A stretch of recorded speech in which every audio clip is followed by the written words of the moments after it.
Bonjour, pour ce 7e café, nous recevons Guy Lokango Mobela, donc qui est enseignant à l'Université pédagogique nationale de la République démocratique du Congo et qui vient de soutenir une thèse intitulée Classe à larges effectifs, pratique enseignante et rendement des élèves de l'enseignement primaire en RDC. Alors bonjour Guy.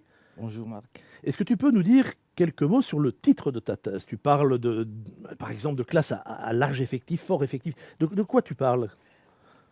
Dans le contexte congolais, lorsqu'on parle de classes à large effectif, donc ce sont des classes qui dépassent les normes établies par l'État. Bon, mais ce que nous voyons, en principe, on est déjà au-delà des normes qui ont été établies par l'État. Donc vous trouverez des classes dans lesquelles vous avez pratiquement plus de 80 élèves, 80 80 élèves élèves dans le primaire. dans le primaire. Et aujourd'hui, avec la gratuité de l'enseignement, ne vous étonnez pas de voir aussi des classes où vous avez plus de 100 élèves. Ah oui, ça c'est fort Ça, effectif. c'est Alors, fort effectif. rassure-nous pour les petits effectifs. Alors, c'est quoi? Alors, pour les petits effectifs, donc là, nous voyons des classes dont les effectifs varient autour de 35 élèves. De 35 élèves. Toujours en Alors, primaire. ça, c'est toujours dans le primaire. Et D'accord. je sais que ici, chez vous, en Belgique, donc, lorsqu'un enseignant a déjà plus de, plus de 23 élèves, ça devient un problème. Mais Oui, pour un enseignant congolais du primaire, c'est normal. c'est normal, d'accord. Mais c'est quand même aussi un problème, puisque ta thèse, elle s'intéresse à la différence entre les classes à fort effectif et les classes à faible effectif. J'ai un peu de mal à dire faible effectif, évidemment. Mais donc, qu'est-ce que tu voulais démontrer là-dessus? Qu'est-ce que... Alors, nous voulons en fait, à travers ce travail-là, observer les pratiques des enseignants dans le salon. Que font les enseignants face à ces effectifs-là? C'est ainsi que nous aimerions comparer ceux qui sont dans ce que nous appelons petites classes et ceux qui font également ceux qui sont dans les grandes classes. Donc, Nous voulons les... concrètement, non seulement il y a plein d'élèves dans tes classes, mais tu es allé mettre des caméras dans les classes pour vraiment observer ce qui se passait. Exactement, c'est ça. Et dans chaque classe, nous avons deux caméras.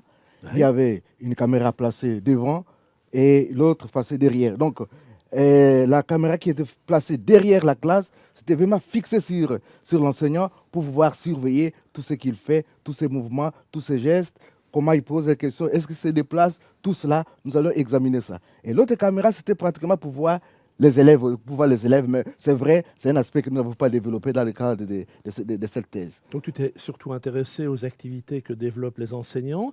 Dans une perspective particulière, tu avais une grille d'analyse ou... Oui, exactement. J'avais une grille d'analyse qui est utilisée ici à l'Université de Mons. Et cette grille-là présente quelques pratiques efficaces, jugées comme étant efficaces dans un grand nombre de pays. Et voilà. Et c'est ce que nous avons voulu examiner, observer si cela est réellement correct dans les salles de classe en République démocratique du Congo. Donc tu es à la recherche de comportements qu'on a identifiés comme efficaces, en tout cas dans un modèle, dans les modèles que nous utilisons nous aussi à l'Université de Mons. Et pour faire ça, tu fais ça comment? Donc tu as cette grille d'analyse, c'est avec une feuille de papier, on prend note? Dans un premier temps, vous avez déniché il y a une série de comportements. Oui. Donc, parmi ces comportements, je devais choisir les comportements qui répondent quelque peu aux normes de classe congolaises. Mhm. Et, et c'est vrai, à partir de là, j'avais un Mhm. logiciel pour pouvoir examiner, observer ces comportements-là. Mais c'est vrai, il faut partir pour ce logiciel-là, c'est observer. Il fallait évidemment avoir alors des vidéos de ces enseignants-là. Donc, pour chaque enseignant, nous avions en fait trois vidéos D'accord. dans la matière. Nous avons choisi une matière qui était la matière des formes géométriques. Donc, pour chaque enseignant, nous avions trois vidéos. Et tu dis pour chaque enseignant, mais ça fait donc plus qu'un enseignant. Oui, exactement, parce que dans la recherche, nous avons eu à travailler avec 16 enseignants. On a eu à travailler avec 16 enseignants et 16 enseignants. Ah oui. par enseignant, nous avons eu trois vidéos. Donc, dans l'ensemble, nous avions comme ça 48 vidéos. Ah oui, d'accord. Oui, ça fait du boulot, ça fait des heures et des heures d'encodage, ça. Exactement. Ah oui, fameux boulot. Et à l'issue de ce travail de titan, je ne sais pas si je dois dire de titan, de bénédictin, mais c'est un travail très très important, donc devant ton écran, comment tu traites ça? Qu'est-ce qu'il en ressort? Où va-t-on avec ça? Voilà. Comment je traite cela, c'est tel que je venais de le Oui, dire. Donc, nous avons un logiciel, le logiciel qui est utilisé ici aussi à l'Université de Mons, un logiciel très puissant l'observeur, Observer, oui. c'est un Machine logiciel oui. très puissant qui permet de pouvoir analyser, suivre les comportements de ces individus. Et voilà, par exemple, pour les enseignants, et à Hein. travers la vidéo, on sait suivre. Et nous avions notre grille à côté, donc on devait suivre chaque fois pour encoder les différents comportements qui se manifestaient auprès des enseignants. Oui, parce que tu dis que c'est un logiciel puissant, bien sûr, mais c'est toi qui as fait le boulot. C'est toi qui lui as donné toutes les informations, qui pour chaque comportement est allé repérer minutieusement chaque comportement et le mettre dans le logiciel. Oui, Il ne fait pas ça automatiquement. ah non, non, Ah, malheureusement. Eh oui. c'est vrai que les chercheurs, lorsqu'ils mènent ces investigations, des fois, il fait un peu le recul, mais en fait, Mhm. tout le travail, c'est le chercheur qui le fait. Ouais. Je devais suivre les comportements, et voilà, et pour chaque vidéo, je suis les comportements, je vois ce que ça donne, et voilà. Et tu parles alors, dans l'autre partie de ton titre, tu parles de rendement. Qu'est-ce que c'est que ça? Le rendement, donc, nous allons par rendement, nous voyons les travaux des élèves, on Mhm. voit, on voit les résultats des Les élèves, résultats. les ok. résultats, voilà, on parle des résultats des élèves. Alors, là-dedans, lorsqu'on parle des résultats ici, c'est que j'avais pris en compte disons, les résultats des évaluations des enseignants dans des périodes. Et moi-même, j'ai conçu deux épreuves. Et D'accord. Donc il y a à la fois les épreuves des enseignants, qui sont différentes d'une classe à l'autre, de oui, ces parce que enseignants. je ne pouvais pas me fier uniquement Hein. aux résultats que les enseignants me présentaient, quoi. C'est ainsi Ah oui. qu'à Et tu côté as de cela, ajouté à voilà, ça deux fois une épreuve, une fois au début, une fois à la fin de tes observations. Ok, exactement. d'accord. Et de tout cela, donc les observations des pratiques des enseignants, et puis des résultats à des tests, on pourrait dire ça comme ça, qu'est-ce que tu peux tirer qu'est-ce que tu peux tirer de ça? Bon, ce qui ressort de cela sont que, de façon générale, nous avons observé que les enseignants, généralement, ils ne présentent pas des comportements que nous avions choisis là.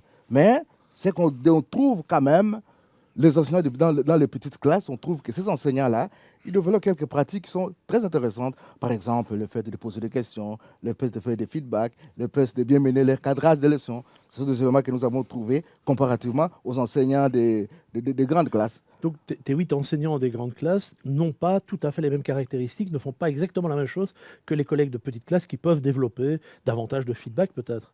Voilà, exactement, D'accord, ok. exactement, exactement. Et ça, c'est intéressant. Alors, c'est intéressant pour le théoricien, c'est de dire, bah, ok, c'est bien, d'un point de vue théorique, c'est mieux de faire comme ça que de faire autrement, mais d'un point de vue des résultats des élèves, tu remarques des différences? Oui, là aussi, il y a des différences.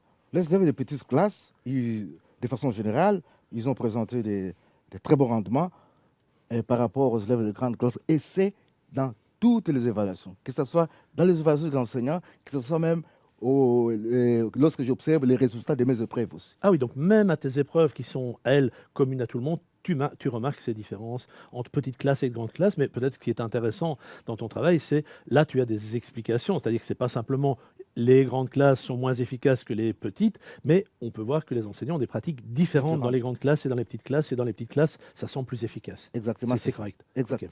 D'accord, ok, super. Et alors, ça, c'est un travail de chercheur, hein, mais tu es chercheur à l'Université pédagogique nationale, mais qu'est-ce que ça va apporter aux enseignants? Qu'est-ce que tu vas ramener là dans tes bagages de ce travail de thèse? Oui, ce que je vais amener, c'est quoi? Vous savez, actuellement, par exemple, l'homme politique congolais a lancé ce qu'on appelle la gratuité de l'enseignement. Ça, c'est bien la gratuité de l'enseignement. C'est bien, mais pour quelle finalité? Qu'est-ce que tu veux dire par là? Parce que nous, on pense que c'est bien la gratuité en soi. Mais pour quelle finalité? Les enseignants n'étaient pas préparés à accueillir cette masse d'élèves-là. Et on n'a pas créé d'école. Ah, tu veux dire que la gratuité, évidemment, c'est une bonne idée, C'est une mais si on ne la met pas en œuvre on- et si on ne réfléchit pas, tous les élèves congolais qui vont arriver à l'école grâce à la gratuité, et qui avant n'y étaient pas, on va évidemment avoir des ennuis. On va avoir des ennuis. Déjà, on a des ennuis, mais on en aura encore plus. Ah oui. Et ça supposerait quoi alors Donc, peut-être qu'il faut commencer par créer des écoles. Il faut créer des écoles. On Il faut crée créer- beaucoup il d'écoles faut- au Congo il faut- aujourd'hui? Non, on ne crée pas d'école. On fait semblant comme si on a créé des écoles, mais on n'en crée pas. On ne crée pas. Il faut créer des écoles, il faut former les enseignants.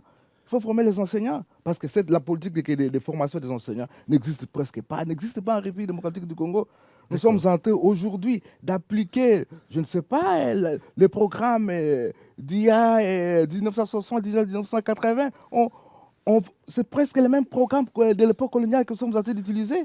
Ah Donc, bon? il faut peut-être voir dans quelle mesure, revoir ça, dans quelle mesure former les enseignants à travers des séances ou à travers des colloques, à travers des Mhm. rencontres et ainsi de suite. Mais il faudra encore qu'ils soient dans des conditions où ce qu'on leur apprendrait puisse être appliqué. Et moi, ce que je retiens de ce que tu me dis là, c'est que bah, la gratuité en soi, c'est une bonne idée, mais ça amène beaucoup plus d'élèves à l'école. C'est un peu le but, mais le problème, c'est qu'on ne crée pas de nouvelles écoles et que donc, finalement, les petites classes, hein, si je peux encore dire ça pour les élèves, elles vont complètement disparaître. Et ce qu'on va retrouver dans quelques années ou dans quelques mois au Congo, c'est uniquement des classes à fort effectif. Et on sait qu'elles sont moins efficaces que tes classes à petits effectifs. C'est bien ça? Oui, c'est ça. D'accord. Donc c'est un message qui est à la fois, enfin moi je trouve qu'en te lisant, c'est à la fois un message positif parce qu'on se dit on sait ce qu'on peut faire, c'est-à-dire donner des conditions aux enseignants et 40 élèves ou 35 élèves, c'est déjà de bien meilleures conditions que 80. Mais si on ne fait pas ça, et ça c'est le côté négatif de l'affaire, c'est que toute formation ne conduira à rien de mieux. Oui, exactement. Si aujourd'hui, l'enseignant congolais se trouve, si dans sa classe, il a autour de 35 élèves, j'espère qu'il pourra quand même bien se débrouiller. Mhm. Et au lieu de les laisser souffrir et galérer avec les effectifs de 80 élèves, ils n'ont pas préparé à ça. Voilà, donc ça rendrait toujours D'accord. leurs tâches plus difficiles. D'accord. Donc à la fois formation, mais aussi conditions raisonnables. Alors je dis raisonnable, si les enseignants belges m'entendent, évidemment, pour eux, c'est pas raisonnable, mais des conditions qui sont dans la 35 et quarantaine d'élèves, ça semble en tout cas, ce que toi tu as montré, c'est que il y a une différence, le nombre fait la différence quand on passe de 80 à 35 ou 40. Exactement. Et la formation fait aussi la différence, Exact. évidemment. Merci pour cet éclairage hein, sur une situation à laquelle nous, on n'est pas habitués. C'est aussi un éclairage sur notre réflexion sur la taille des classes. Alors, on ne parle pas de même ordre de grandeur, mais je crois que tu montres que les pratiques efficaces sont efficaces pour autant qu'on soit formé et qu'on ait la possibilité de les mettre effectivement en œuvre.